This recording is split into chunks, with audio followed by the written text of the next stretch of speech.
Hello everyone, my name is Hussein and I'm planning to tell you a little bit how about Python function works, how we can actually manipulate input and output each functions in Python. And on top of it, you're going to learn at this very end of the session how to make your scripts, including more of reusable parts. To begin our session, let's just imagine that we have a variable called a, and our script is basically to get this variable and then make an output which is b, and then add, let's say, a constant to this variable, and then assign this b value to a again, right? So this is actually a very simple program that adds 2 digits to any variable that we define here. And then at the very end, I'm just going to print the value a. So if I just print this value, then we can actually see that this is 4 right now.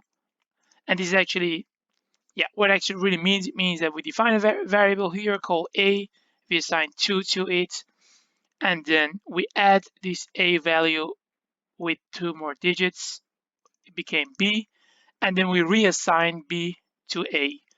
This very simple functionality can actually be more wrapped up to an abstract level using functions.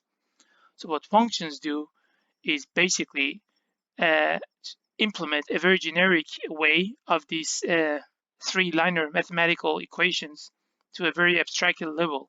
So we can actually use it everywhere in our code. To do that, we all should know the way function works in Python is by specifying the function handler called def. And once we are having def, it actually means that we are defining a header of a function. And then I'm just going to define a name for this function. For instance, in this situation, I'm just going to say add 2 digits. And then the input of the functions, I'm just going to specify it as inp, stands for input. And then on top of that, I have this double dot here that kind of specifies the header of the function definition is end.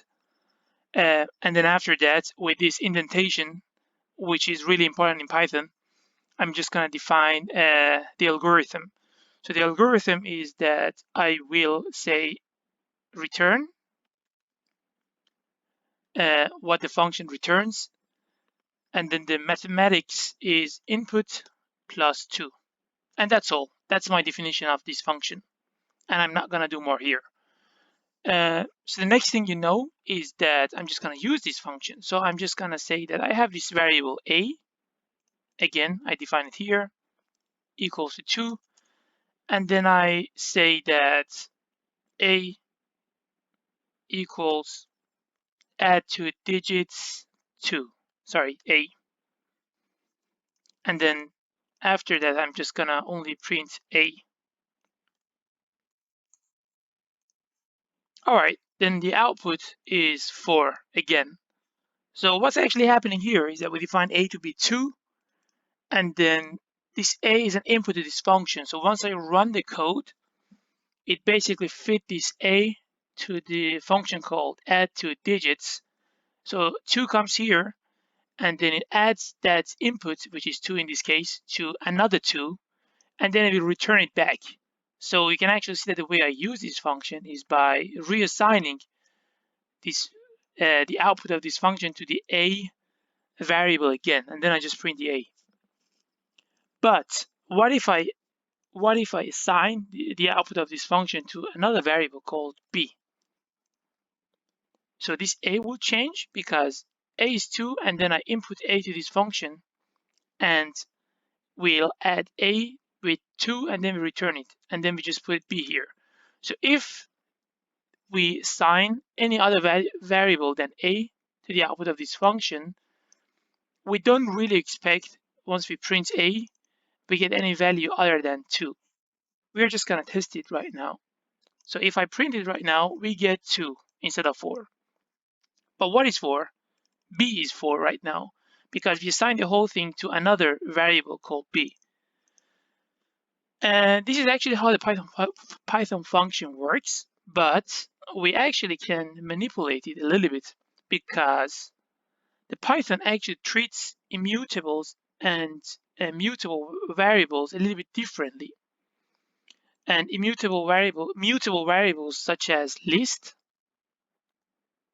dictionary, and tuples. And then immutable variables like integer, float, and etc.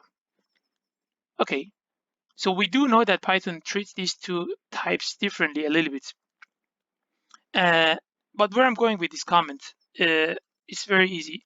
So right now, I'm just gonna say that the objective of my program should be, I have this a here as 2, and I pass a to this function, and then I won't assign anything at the end of this function.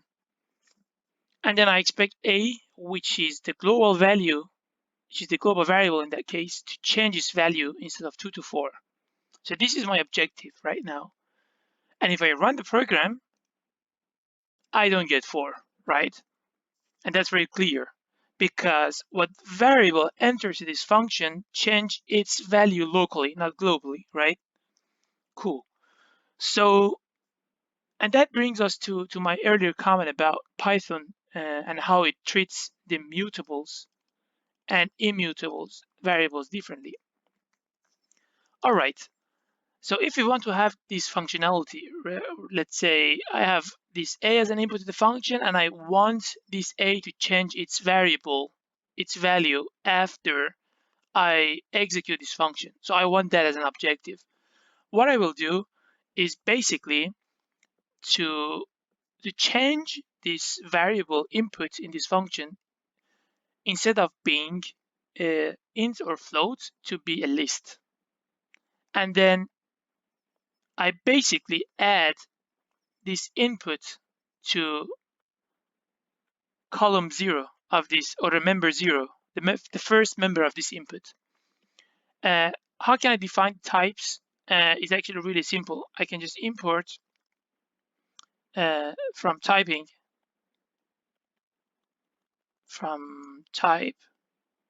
I can import from import typing, or from typing import list.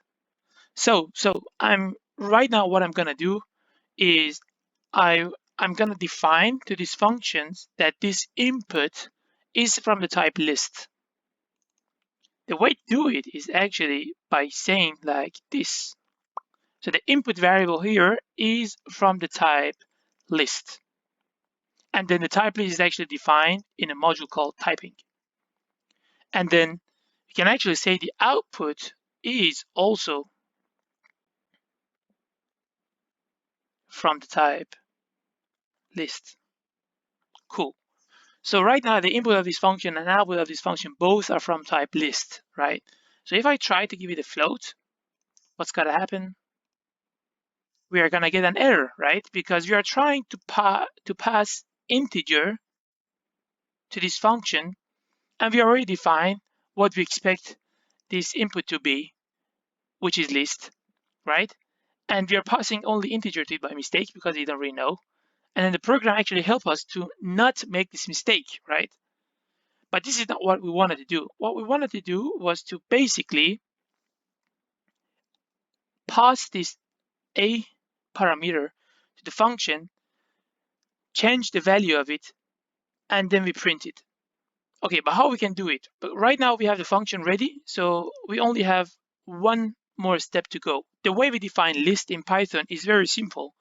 We just say that a equals to, we just have a equals to 2.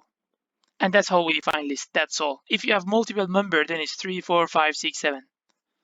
But right now in this example, we only have one member and it's number 2. All right, so I define this a to be number 2, which is list again. And then I pass this a to the function, and then I just print the value.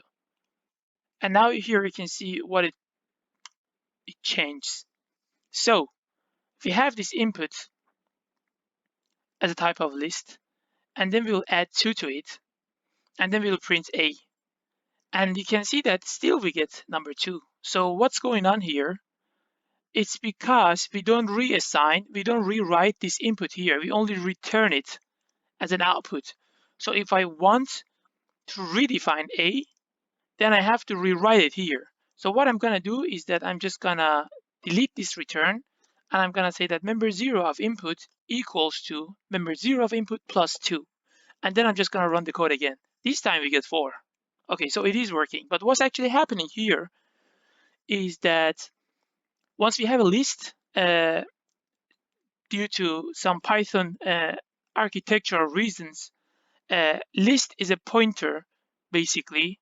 If I should talk about C++ architecture, is a pointer to the memory list, right? So once we input lists and then we change the value of it even locally, since it's a pointer of type, then it actually rewrite that variable assigned to the memory number. So once we come out of this function, right, then we will still get the new value of this variable. And that's how we actually can treat Python to change the value of the input. Even if we had 2 or 3 different or multiple inputs to this function and we wanted to change them during some execution, we could do it with this trick. So the reason I'm teaching you this today is mainly because I wanted to tell you the following. If you have a Python function, for instance, def something, and we have multiple inputs, input number 1, input number 2, input number 3,